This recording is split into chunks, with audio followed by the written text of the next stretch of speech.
Hello, I am Cameron Green, a second-year business administration student from Jacksonville, Florida, and this is my plan to make strategic digital services more competitive through the use of the Blue Ocean strategy. First, I'll describe SDS's value proposition.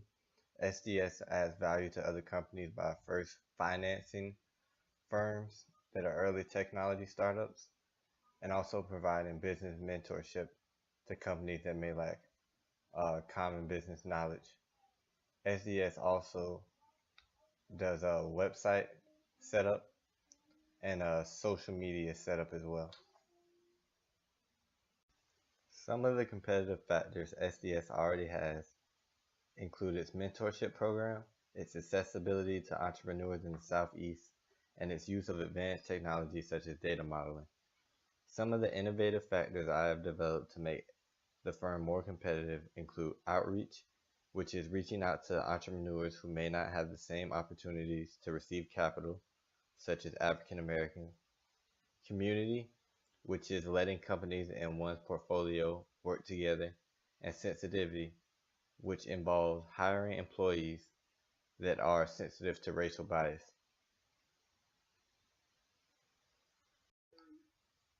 As it stands, SDS's customer segments include entrepreneurs with early stage startups.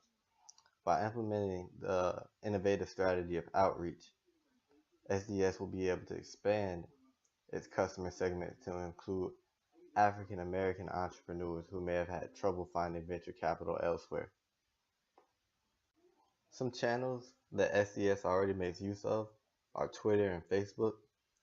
SDS uses Twitter to communicate to some of its younger followers, while it uses Facebook to communicate with its customers that are over 30.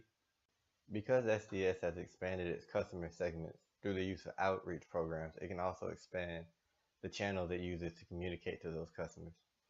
For example, SDS can now take advantage of outlets such as Black Enterprise to communicate to African American entrepreneurs that its company can be used to fund their ventures.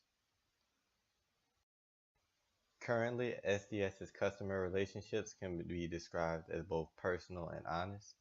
This is because SDS's partners, Matt and Joe, try their best to communicate effectively to their customers what exactly their service entails without leaving any details out.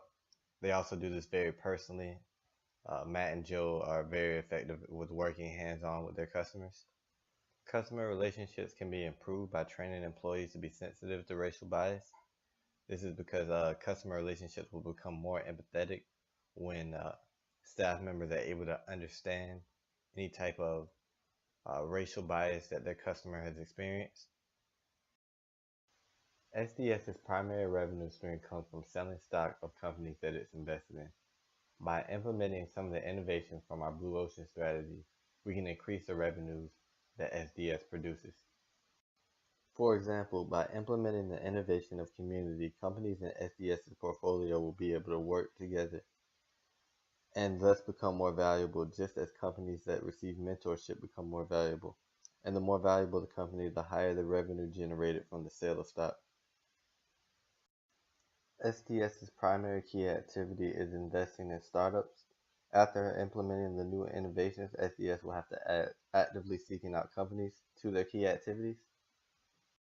Some costs that will have to be accounted for after implementing the innovations are the cost of researching Black-owned startups, training employees to be sensitive to racial bias, and organizing community events that allow employees to work together. I want to give a special thanks to Matt Farrar and Joe Clements for allowing me to interview with them. It was a great learning experience, and I hope the two of you are able to make use of some of the ideas I have outlined in this video. Thank you.